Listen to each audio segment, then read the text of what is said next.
Alrighty, YouTubers.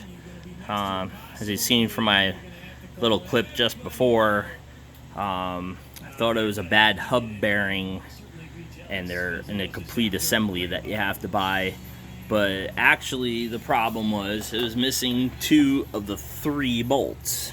This is the old one down here, so you can see that there's 3 bolts that hold the hub on, and it was only held on by 1, and that one was loosening up. So that's what made it seem like it was a really bad hub bearing.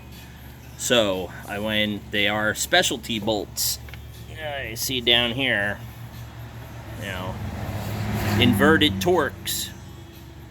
So I went over to my local Napa store trying to see if they had these, which they did not.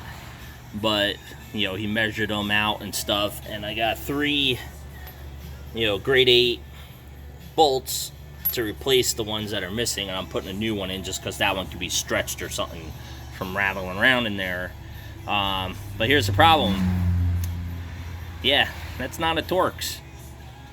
So I already kind of pre-fit this hub on here just to see how bad it's going to be.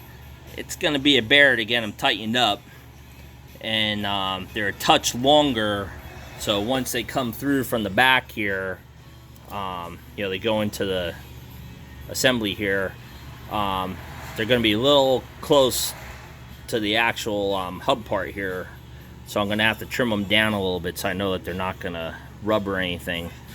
And also, to get off this hub, you know, you have this big castle nut here. This is 1.25 inch socket size, you know, so you undo your 3 bolts on the back side with the inverted Torx. I think it's a number 8 inverted Torx, 1.25 inch nut here that holds the axle in.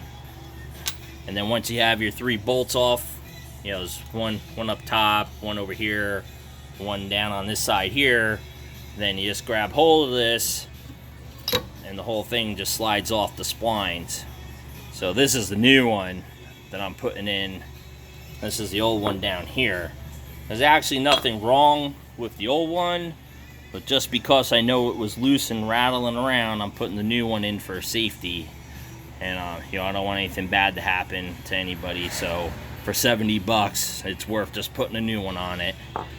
So that's about it. I'll get this back together, and I'll show you guys how it is when it's done. I'm going to put some Loctite on those new bolts on the threads, some blue Loctite to make sure don't loosen up again. And it's always a good idea to put a little bit of anti-seize if you have it on your splines. So if you ever have to take this thing apart again, you don't have an issue. It should come off nice and easy. So I'll give you an update a little bit later. Hopefully this helps out a couple people, or at least you learned something. And I'll get back with you once it's back together. Thanks.